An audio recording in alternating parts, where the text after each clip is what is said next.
আজকে আমি ওলের চাটনি করব। ওলটা আমি ছোট ছোট করে কেটে নিয়েছি আর ধুয়েও নিয়েছি। আমি এবার গ্যাসটা জেলে নেব। গ্যাস জেলে কড়াটা বসিয়ে দিয়েছি, আমি জল দিয়ে দিচ্ছি। জলটা গরম হলে ওলটা দিয়ে দেবো। জলটা গরম হয়ে গেছে, আমি এবার ওলগুলো দিয়ে দেবো। ওলটা সিদ্ধ করে নেব। ওলটা সিদ্ধ হয়ে গেছে, 10-15 মিনিট লেগেছে ওলটা সিদ্ধ হতে। ওলটা আমি ঢেলে নেব। ওলটা আমি ঢেলে নিয়েছি। তেঁতুলটা আমি গুলে নিয়েছি। আর কড়াটা বসিয়ে দিয়েছি। কড়াটা গরম হয়ে গেছে, আমি একটু সরষের তেল দিয়ে দেবো। তেলটা গরম হয়ে গেছে, সর্ষে ফোড়ন দেবো। আর ওলটা এরকম করে রেখে দিয়েছি, না তেলে দিলে তেঁতুল দিলে শক্ত হয়ে যাবে, তাই একটু ম্যাশ করে নিয়েছি। ওলটা দিয়ে দেবো।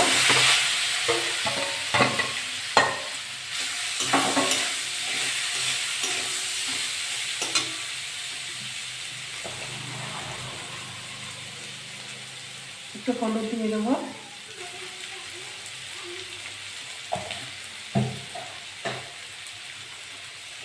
স্বাদ মতো লবণ।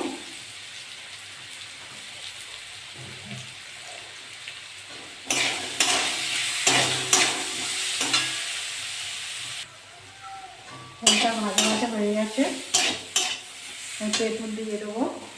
তেঁতুলগুলো রেখেছি, ওটা দিয়ে দেবো।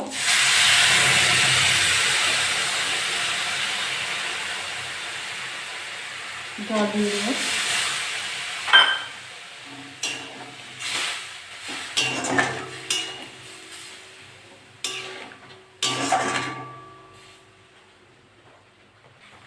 চিনি দিয়ে দেবো।